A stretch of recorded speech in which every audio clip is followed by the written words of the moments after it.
Indonesia menjadi salah satu negara terdepan yang terus membela Palestina. Baru-baru ini, Nusantara mengirim puluhan truk bantuan kemanusiaan ke Tanah Gaza. Pemerintah Indonesia juga menjadi pihak yang paling lancang demi membela kemerdekaan Palestina. Buktinya, Nusantara konsisten memperjuangkan hak negeri para nabi di forum internasional. Tanah air bahkan rela melawan kebijakan Amerika Serikat dan Israel demi kebebasan Palestina. Bagaimana bantuan besar Indonesia untuk Palestina?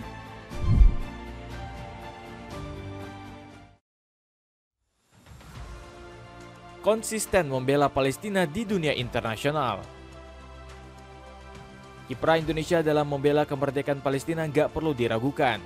Sejak awal, pemerintah tanah air berkomitmen penuh untuk terus menyuarakan hak-hak bumi Gaza. Dunia internasional pun takjub terhadap sikap konsisten bangsa Nusantara ini. Sanjungan setinggi langit disampaikan oleh National Information Officer Pusat Informasi PBB atau UNIC. PBB amat mengapresiasi diplomasi Indonesia dalam keberpihakan terhadap Palestina, bunyi pujian tersebut. Banyak faktor yang membuat Indonesia tanpa gentar berada di garda terdepan dalam menolong Palestina. Antara lain perasaan senasib sepenanggungan sebagai sesama bangsa yang dijajah. Bahkan sebelum diproklamasikan, Palestina secara de facto sudah mengakui kemerdekaan Indonesia. Faktor lainnya terlihat dari tali persaudaraan sebagai sesama negara Muslim. Karenanya sejak era Soekarno hingga kini era Prabowo Subianto, tanah air selalu membela bumi Gaza. Hal ini pun dipertegas oleh pernyataan Menteri Luar Negeri Indonesia yakni Sugiono. Saya akan memastikan bahwa isu Palestina selalu berada di garis depan diplomasi Indonesia. Dan kami akan terus berdiri tegak bersama rakyat Palestina, ucap Sang Menlu di hadapan Komite Eksekutif Organisasi Pembebasan Palestina. Prabowo Subianto jadi ujung tombak perjuangan Indonesia membela Palestina. Presiden Indonesia ke-8 ini terus menyalakan api perjuangan bumi para nabi dalam berbagai kesempatan. Kita punya prinsip kita harus solider, kita harus membela rakyat-rakyat yang tertindas di dunia ini. Karena itu kita mendukung kemerdekaan rakyat Palestina, ucap Prabowo sesaat dirinya dilantik menjadi presiden. Buktinya, RI 1 berapi-api membela perjuangan rakyat Palestina di forum G20. Politisi 73 tahun ini mendesak berbagai pihak untuk menciptakan perdamaian di jalur Gaza dan tepi barat. Kami mendesak segera terjadinya gencatan senjata di jalur Gaza dan Ukraina, tegas Prabowo. Aksi bela Palestina yang dilakukan Prabowo tak hanya beliau lakukan di forum internasional. Ketua Umum Gerindra ini setiap memberikan bantuan kemanusiaan kepada masyarakat bumi para nabi. Kami siap mengirim bantuan kemanusiaan yang lebih banyak ke Palestina. Kami siap melakukan evakuasi korban luka termasuk anak-anak yang trauma yang menjadi korban perang. Inisiatif beliau bahkan dibuktikan saat Prabowo masih memegang jabatan Menteri Pertahanan. Saat itu RI 1 mengerahkan kapal rumah sakit untuk membantu tenaga medis di Palestina. Belum lagi beliau juga mengerahkan pesawat C-130 untuk mengirim bantuan. Gak heran berbagai pihak mengacungi jempol upaya Prabowo dalam mengembalikan senyum warga Palestina. Dapatkan sepatu running dari Adidas yang bisa buat kaki nyaman ketika jogging. Cek link di bawah ini.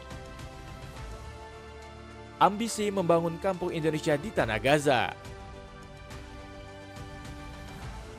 Dukungan Indonesia terhadap Palestina nggak cukup sekedar dukungan diplomatik semata. Pasalnya, Indonesia juga akan terlibat dalam rekonstruksi kembali jalur Gaza yang hancur oleh Israel. Bahkan sebelum LSM dengan nama International Networking for Humanitarian atau INH memiliki rencana besar. Lembaga tersebut berencana mendirikan kampung Indonesia di negeri para nabi. Jadi kita ingin bangun sekolah bagi orang-orang Gaza, rumah sakit dan lain sebagainya di kampung Indonesia. Kami berharap bisa mengajak NGO seluas mungkin untuk bisa bersinergi membangun kampung ini di Gaza, ujar manajer program INH Muhammad Hadian Absar saat bertemu Wakil Menteri Luar Negeri. Merespon hal tersebut, Wamenlu sangat mengapresiasi inisiasi INH. Menurutnya, program semacam ini menjadi bentuk nyata dari kepedulian bangsa Indonesia pada perjuangan rakyat Palestina. Kami sangat mengapresiasi inisiatif INH untuk mewujudkan kampung Indonesia di Gaza. Ini adalah bentuk nyata dari kepedulian bangsa kita terhadap perjuangan kemanusiaan di Palestina, ujar Anies Mata. Gak cuma itu, pemerintah Indonesia juga akan berkolaborasi dan mendukung rencana ini. Buktinya, Anies Mata mengaku siap untuk menjadikan Kampung Indonesia sebagai program pemerintah. Kementerian Luar Negeri siap memfasilitasi berbagai kelompok dan NGO kemanusiaan untuk bersama-sama mendukung program ini. Saya kira ini akan masuk dalam program bersama kita nanti, insya Allah, ujar Wakil Menteri Luar Negeri tersebut. Anies Mata juga menyatakan akan terus berkoordinasi dengan berbagai LSM terkait progres rencana ini. Bahkan dirinya mengakui jika tanah wakaf untuk Kampung Indonesia sudah tersedia di Gaza. Basnas serukan donasi demi membangun kembali Palestina. Kepedulian Indonesia pada perjuangan rakyat Palestina juga terlihat dari dukungan Basnas. Buktinya, lembaga ini gak lelah mengajak rakyat Indonesia mendukung perjuangan negeri para nabi. Sejauh ini, bantuan masyarakat Indonesia untuk negeri para nabi melalui Basnas telah mencapai 120 miliar rupiah. Jumlah tersebut berhasil disalurkan ke 400.000 rakyat Palestina.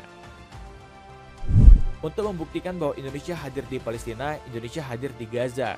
Secara politis, kekuatan umat Islam di Indonesia cukup besar di mata internasional, ujar Ketua Basnas RI, Nur Ahmad. Dukungan tanpa henti yang disalurkan oleh Basnas bukan yang pertama kali terjadi. Beberapa waktu yang lalu, organisasi ini telah mengirimkan 45 truk bantuan kemanusiaan ke negeri para nabi. Kontainer masuk lewat Rafah dan lebih dari 50.000 karton paket berisi kebutuhan pokok seperti mie instan, beras, kacang, keju, tuna kaleng, biskuit, jus kotak, tepung, saus, dan kurma. Pasca gencatan senjata, kebutuhan pangan, obat-obatan, dan perlengkapan darurat masih sangat tinggi, ujar Ketua Basnas tersebut. Komitmen Basnas mendukung perjuangan rakyat negeri para nabi disambut positif oleh publik tanah air. Salah satunya datang dari Ketua MPR RI Ahmad Muzani. Kami mengucapkan terima kasih kepada Basnas yang telah berjuang keras membantu perjuangan rakyat Palestina. Atas nama Majelis Permusyawaratan Rakyat Republik Indonesia, saya mengucapkan terima kasih kepada Ibu dan Bapak sekalian. Mudah-mudahan mereka akan menikmati kemerdekaan seperti kita semuanya, ujar politikus Partai Gerindra tersebut. Memimpin negara ASEAN lawan Israel dan Amerika Serikat. Sudah menjadi rahasia umum bahwa pemerintah Indonesia selalu vokal menyuarakan kemerdekaan Palestina. Bahkan Bumi Nusantara dengan lantang menentang kekejian Israel di tanah Gaza. Tindakan semena-mena itu langsung dikutuk keras oleh Kementerian Luar Negeri RI melalui sebuah pernyataan resmi. Pelanggaran hukum internasional oleh Israel menunjukkan niat utamanya untuk menjadikan permanen pendudukan ilegalnya di wilayah Palestina, tulis Kemenlu di X. Selain itu, Indonesia juga memberikan kritik tajam kepada negeri Zionis terkait UNRWA. Pasalnya, Israel mencegah seluruh bantuan yang datang untuk negeri para nabi melalui lembaga tersebut. Bagi Indonesia sendiri jelas bahwa pengumuman yang dilakukan oleh parlemen Israel dengan mengesahkan rencana undang-undang tersebut, kita mengutuk keras hal tersebut yang melarang UNRWA bisa beroperasi, kecam Roliansyah Sumirat selaku juru bicara Kemlu. Pemerintah tanah air juga membantah rencana Amerika Serikat untuk merelokasi warga Gaza. Bahkan penolakan tersebut mendapat dukungan dari Malaysia yang ikut mengecam Trump. Indonesia dalam hal ini kembali menegaskan bahwa satu-satunya jalan menuju perdamaian abadi di kawasan adalah dengan menyelesaikan akar penyebab konflik, yaitu pendudukan ilegal dan berkepanjangan oleh Israel atas wilayah Palestina, tegas Roy Sumirat. Dapatkan sneakers keren dari Ortusek yang lagi diskon 10%. Cek linknya di bawah ini. Dengan bantuan yang terus diberikan Indonesia, akankah rakyat negeri para nabi mampu meraih kemerdekaannya?